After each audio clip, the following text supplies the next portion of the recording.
Jó, capítulo 11. Zofar, o naamita, respondeu: Será que todas essas palavras vão ficar sem resposta? Será que você vai tentar se justificar com esta conversa?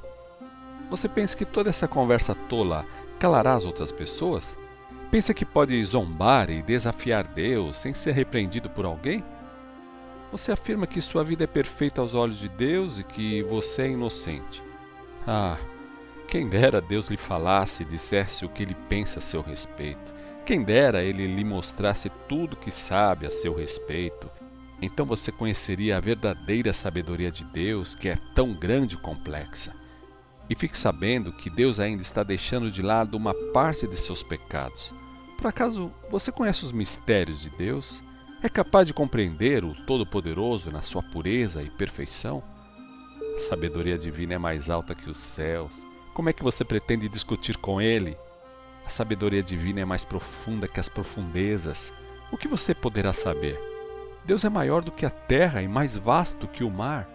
Se ele considera um homem culpado, julga esse homem e lhe dá o castigo merecido. Quem pode impedi-lo? Será que Deus não conhece muito bem as pessoas que não sabem nada? Sem esforço ele conhece a maldade de cada um. E você se julga sábio.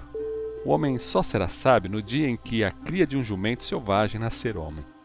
Contudo, faça um propósito de consagrar o seu coração e estender as mãos para ele, abandonar o pecado que mancha as suas mãos e não permitir que a maldade habite em sua casa. Então você poderá andar de cabeça erguida, sem envergonhar-se, firme e sem medo. Os seus sofrimentos ficarão para trás, como águas passadas, e você nunca mais se lembrará deles. Sua vida será clara como o meio-dia, e as horas que antes eram escuras como a noite se tornarão claras como um dia sem nuvens. Você viverá tranquilo e a vida será cheia de esperança. Você dormirá em paz e em segurança. Não haverá inimigos para perturbar o seu sono, pois todos vão querer a sua amizade. Os pecadores rebeldes, por outro lado, se cansarão à procura de refúgio, mas não acharão lugar para onde fugir. Para eles, a única esperança, o único consolo será a morte. Jó, capítulo 12. Esta foi a resposta de Jó. Sem dúvida, vocês são a voz do povo e a sabedoria morrerá com vocês. Pois bem, eu também possuo alguma sabedoria, não fico atrás de vocês. Além disso, qualquer um conhece as coisas que vocês estão dizendo. Vejam o que me aconteceu. Eu era um homem justo e bom. Quando eu orava, Deus respondia às minhas orações. Agora, porém, os meus próprios amigos zombam e fazem pouco caso de mim.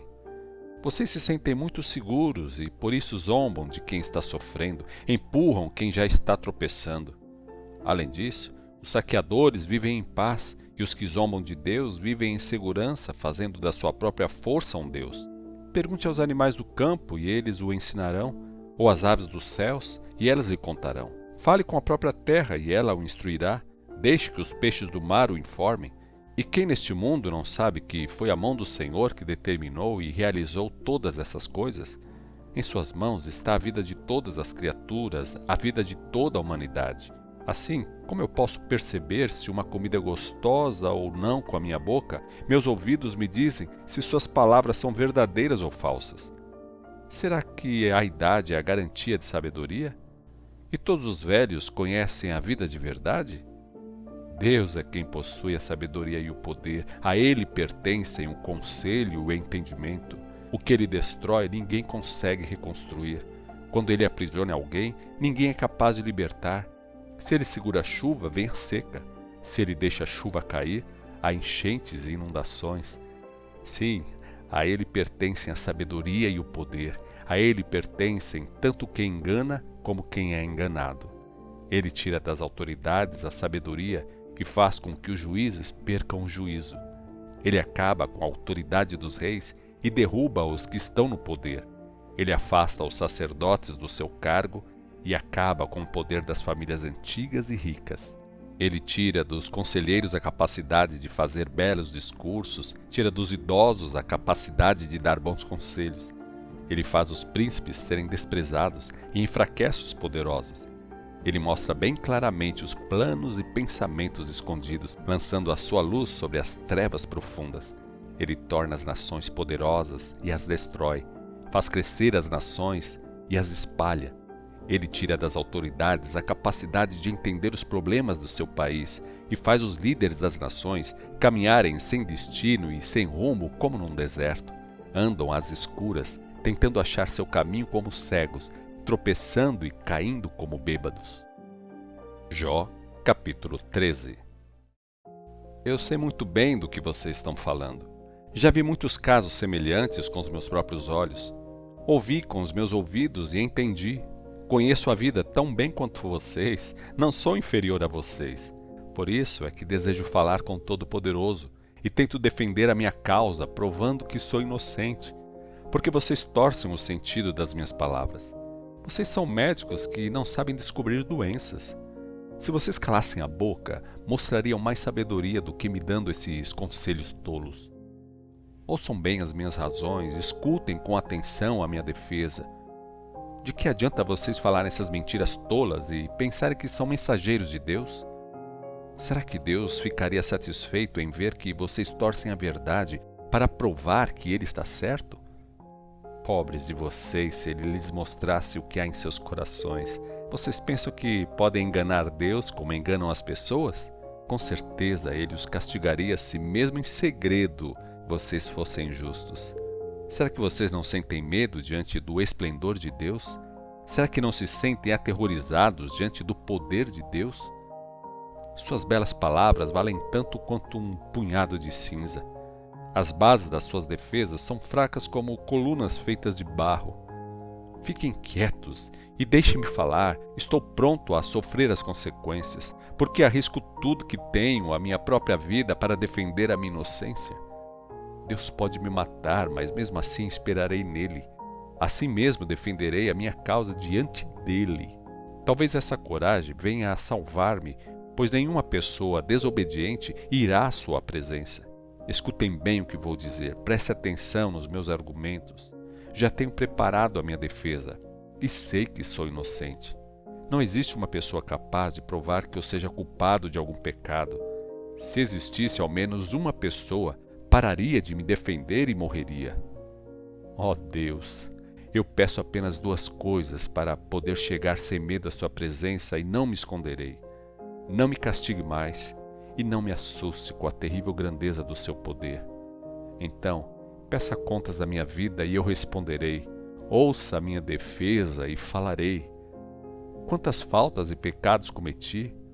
De que culpas e pecados sou acusado? Por que o Senhor se esconde de mim e me considera seu inimigo? Eu sou frágil e sem valor como uma folha levada pelo vento, como um pedaço de palha seca. O Senhor preparou para mim um castigo terrível e me condenou pelos pecados que cometi quando ainda era jovem, sem juízo. Prende os meus pés com correntes, observa cada um dos meus passos e me obriga a andar pelo caminho que escolheu. Assim sou apenas como um tronco de árvore, caído e podre, como um trapo velho comido pelas traças. Jó, capítulo 14. Como é curta a vida do homem nascido de mulher, cheia de medo e sofrimento. Ele nasce e cresce como uma flor, mas logo murcha e morre. Ele some depressa como a sombra de uma nuvem que passa no céu. Como o Senhor pede contas a criaturas tão fracas e sem valor como o homem? E quem sou eu para que seja julgado? Quem pode exigir que o homem, impuro por natureza, haja com justiça? Ninguém. O Senhor mesmo determinou a duração da vida humana. O Senhor decretou o número de seus meses e estabeleceu limites que ele não pode ultrapassar. Por isso, pare de vigiar o homem tão de perto. Dê um pouco de descanso ao homem, como quando chega ao fim o dia de um trabalhador. Até uma árvore tem esperança, se é cortada, pode voltar a brotar e produzir ramos e folhas. Mesmo quando as raízes envelhecem e o tronco seca, ainda assim, regada pela chuva, ela brotará e dará ramos como se fosse uma planta nova. Mas o homem, quando morre, não volta a viver, dá o último suspiro e deixa de existir. Assim como as águas do mar evaporam e o leito do rio desaparece quando há uma seca, do mesmo modo o homem dorme o seu último sono e não acorda. Nem mesmo depois de os céus deixarem de existir, o homem será despertado do seu sono. Quem dera o Senhor me escondesse entre os mortos até a sua ira passar, e então me lembrasse de mim na hora certa. Quando o homem morre, por acaso tornará a viver? Essa esperança é que me faz suportar os sofrimentos desta vida até chegar o dia de passar pelaquela vida melhor.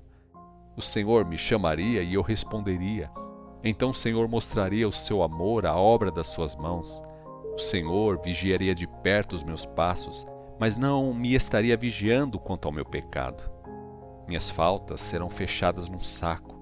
O Senhor esconderá a minha iniquidade. Como o tempo e o vento destroem grandes montes e mudam a rocha do seu lugar, e assim como a água corrente vai desgastando a pedra e leva as terras das margens dos rios, assim o Senhor destrói as esperanças do homem. A todo instante luta contra ele até a morte, faz o seu rosto mudar, ficar velho e enrugado, e finalmente manda o homem para o reino dos mortos. Seus filhos crescem e são honrados, mas ele nada sabe disso.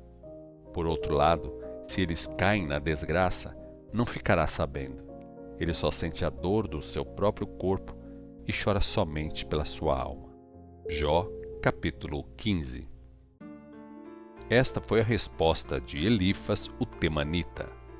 Como você pode se considerar um sábio dando respostas vazias como essas? Isso é conversa que enche o estômago de vento. Para que falar tanto sem propósito e apresentar razões completamente sem lógica? Você só está demonstrando que não respeita a Deus e não dá a Ele o devido valor. Suas palavras são resultado de seu pecado e você fala com segundas intenções para nos enganar. Saiba que a sua própria boca o condena, suas próprias palavras depõem contra você. Por acaso você é o primeiro homem que nasceu sobre a terra, o mais velho entre os montes e morros? Por acaso você conhece os planos secretos de Deus? Só você é o dono da verdade, da sabedoria? O que você pensa saber mais do que nós? Que compreensão você tem que nós não temos? Homens sábios, idosos, homens de cabelos brancos, mais velhos do que o seu próprio pai, estão do nosso lado. Por que você despreza a ajuda e o consolo que Deus lhe oferece por meio das nossas palavras amigas? Por que você se deixou levar pelo coração e por que esse olhar flamejante? Você está irado com Deus e por isso deixa sair essas palavras da sua boca. Como um simples homem pode ser puro e sem pecado? Como pode ser justo quem nasce de mulher? Fique sabendo que Deus não considera nem os próprios santos inocentes e puros. Perto da santidade de Deus até o céu é impuro. Que dizer então dos homens impuros e perversos por natureza, cheios de pecado como uma esponja que cai na água?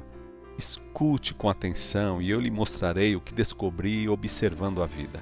Isso é o que descobriram os sábios do passado, que por sua vez já tinham ouvido as mesmas verdades dos seus pais, a quem foi dada a terra e a mais ninguém, e que não receberam a influência de nenhum estrangeiro. O pecador rebelde sofre tormento no curto período de vida que se reserva para o opressor. Ele vive cercado pelo medo e quando afinal consegue se sentir em paz, os ladrões o atacam. Ele não tem esperanças de sair da escuridão, porque pensa que vai morrer ao fio da espada. Seu destino é perambular em busca de pão. Os abutres o esperam para devorar o seu corpo. Ele bem sabe que o dia escuro do castigo chegará depressa. Ele vive dominado pelo medo, pelas angústias e tribulações, como ocorre com o rei quando espera o ataque dos inimigos, porque agitou os punhos contra Deus e desafiou o Todo-Poderoso, afrontando de maneira desafiadora, como um escudo forte e resistente. Apesar de ter o rosto coberto de gordura e a cintura estufada de carne, habitará em cidades assoladas, em casas abandonadas, prestes a ruir. Por causa disso, suas riquezas não ficarão com ele por muito tempo. E ele não conseguirá novas riquezas. Ele não escapará das trevas. O fogo secará os seus renovos como um sopro de Deus que se vai. Por isso, ele não deve confiar na vaidade, enganando-se a si mesmo, pois a vaidade será sua recompensa. Ele o consumirá antes do tempo e os seus ramos não florescerão. Ele será como a vinha que perde as uvas ainda verdes, como as flores da oliveira que murcham e caem. Pois a vida com os ímpios não tem sentido, e o fogo destruirá as tendas daqueles que subornam. Deles só brota a maldade, eles só vivem em desobediência a Deus e têm um coração enganoso.